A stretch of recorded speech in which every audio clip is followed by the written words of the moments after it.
wasanii wengi bado hawana elimu. Unajua nje ya sanaa wengi wametoka mitaani, ambapo tuna vipaji vingi viko mitaani ambapo vijana sehemu husika. Msanii wewe ni kioo cha jamii, lazima upikwe.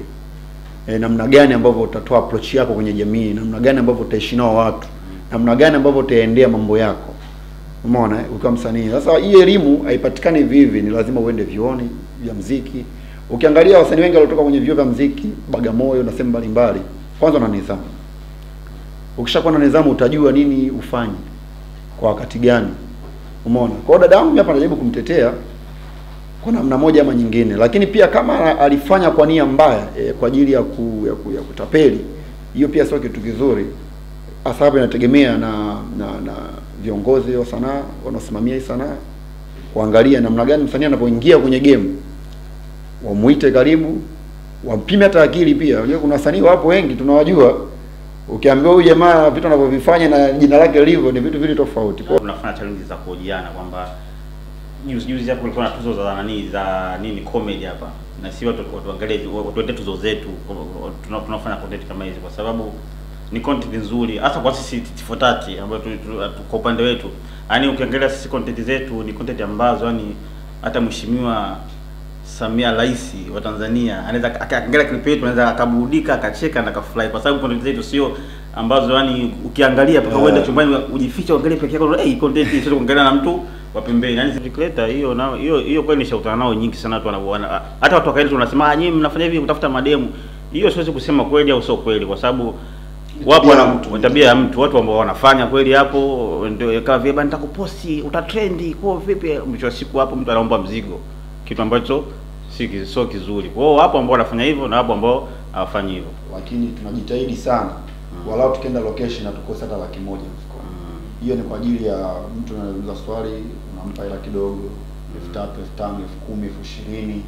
Umeona? Na pia tunakutana na watu mbalimbali. Mwingine unajua kishakuwa ameshika mic pale unahoji watu, mwingine anakuja na shida yake, ana changamoto tunakutana nazo. Kama hivi kuna clip ambayo tunakutana na kina mama ambao wanapitia maisha magumu sana.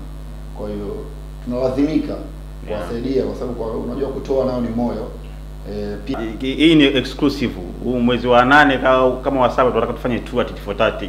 Tunaanza Tanzania nzima, kwa tutazunguka sehemu mbalimbali labda wapi Mbeya, sijui Mwanza. Kwa hiyo zeni baadaye tutakuja kwenye nchi za watu mbalimbali, Kenya, Uganda. Yaani hivyo kufanya challenge, yaani kusaidia watu. So that is ndo nani yetu, lengo letu kubwa. Kikweli role model wangu mimi ambaye kwa kwanza kuninspire kuingia katika content creator aitwa Nathan. Yeye ni Mwingereza, alikuwa anatangaza nani content za Catching Gold Digger. Unajua Catching Gold Digger, yani anakuwa anawatamanisha wanawake wanaopenda pesa, maisha mazuri zaidi, mwisho wa siku anakataa. Wao ndio nilikuwa namfuatilia sana. Na nilikuwa napanga sana nifanye vitu nani kama vile sema tu kuna vitu vilinipa changamoto kwa nikashindwa lakini baadaye huko nitafanya kama yani napenda sana vile. Kwa hiyo hivyo ni macontent creator wengi wanabezi upande mmoja, yani sio wabunifu, yani hawajiangalia kutafuta material kwamba anajisojua kwamba akutana na mpenzi wako nani mpigie simu mwambie kama anakupenda, au mpigie spi ukikutana ghetto spi unafanya nini, yani wapo hivyo ndio wameishia huko. Ubunifu zero sana inatokea, lakini kama mtu anawajua mnafanya content za aina gani inatokea, lakini sio sana. Inatokea lakini sio sana kwa sababu watu wengi sio wanatujua, pia wanajua content ambazo tuna create, unajua kwa inatokea lakini sio sana kabisa. Ni namna tu ambavyo wewe umejiweka katika kategori gani, umejitengeneza kwenye mazingira gani. Kama wewe dogo anachofanya inabidi jamii pia ijue kwamba unajua kisha kwa content creator. Pia mimi nadhani kwa jamii inatakiwa ifahamu hiki kitu, hiyo ingie akili kidogo, elimu ije kidogo itaingia, kwa sababu hata kwa leo tunaona mtu anashika bakora na akimbiza hapo kwenye nini, unaweza unaonaga kwa hiyo sio kitu kigeni, ila jamii yetu ni taratibu mpaka aanze kupokea kwa kitu. Kwa hiyo dogo anafanya vizuri, ila ajaribu pia kwa makini kwa sababu pia kwenye magari ni vitu vya hatari. Tafuta namna nyingine. Jamaa mmoja alitrend, alikuwa anafanya content, yeye anajipaka mavumbi. Mavumbi, anajibeba mavumbi afa anafika sema anafanya asa ile kiasi. Kuna kitu ambacho nikikumbukaga sometimes nasema hivi mimi kweli nilikuwa nafanya au sio mimi. Yaani nilikuwa na demu mmoja bwana wa Kiarabu. Haja bwana akaolewa na mwalimu wangu picha. Kwa sababu tunaona picha. Mwanangu anatumia picha. Akasema unamwona demu wako? Kuangalia hivi yeye nani kamuoa lecture wangu. Bro, ile tukio lile kwa mimi ndio yule mtu pekee ambaye ulikuwa mtani kwangu. Kwani wewe kama unamfanya kazi wako ndani unaona bwana ndio ukitoka tu na mkeo mimi ndo naingia pale ndo natawala nyumba. Mimi ndo natulia pale, yani mimi kwenye makabati nini kwangu. Mimi ndo show zangu zilikuwa hivyo. Sasa bwana mimi nimtamani kiukweli kwenye maisha yangu. Na hata ukija kwenye page yangu mimi ukiingia picha za nyuma kabisa zile lazima mkute Elini Oya pale. Yaani Elini Oya yule lazima mkute. Kipekee kuna vidoti vyake vya nini vile vya star vile. Picha zake nimeshaka sana ndani chumbani. Nishaweka sana picha zake kwenye mabango nini, nishabandika sana Elini Oya. Sana. Mpaka sasa hizi wewe ndio huyo ambao unatia.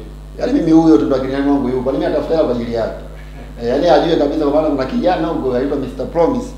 Anatafuta kwa ajili yako tu. Mtanzania wengi akikuwa tu kwenye video upo tu hata kwenye clip tu unaoje kama hivi. Yaani ndio wewe ushafanikiwa. Umeona? End of day anajua wewe uchafanya nini? Ushatoboa. Kumbe ni vitu ambavyo sio kweli.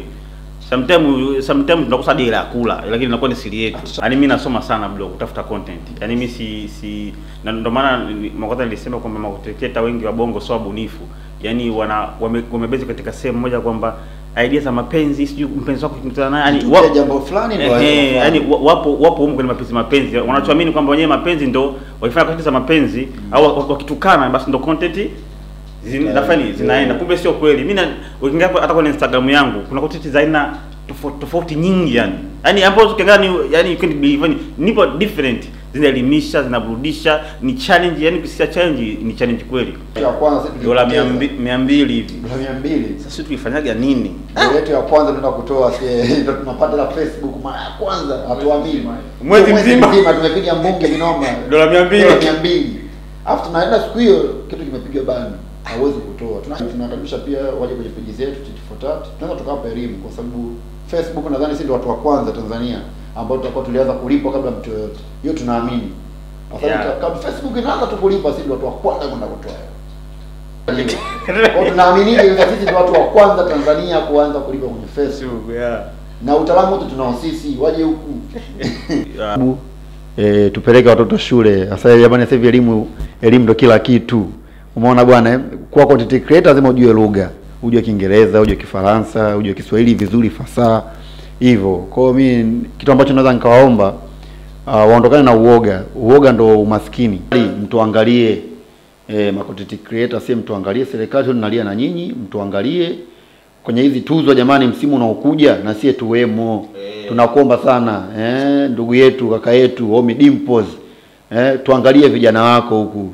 Sisi tunakutana sehemu nyingi na tushapeka vitu vyetu sana mezani kwao, wakiwa tukupati kaka uko bize.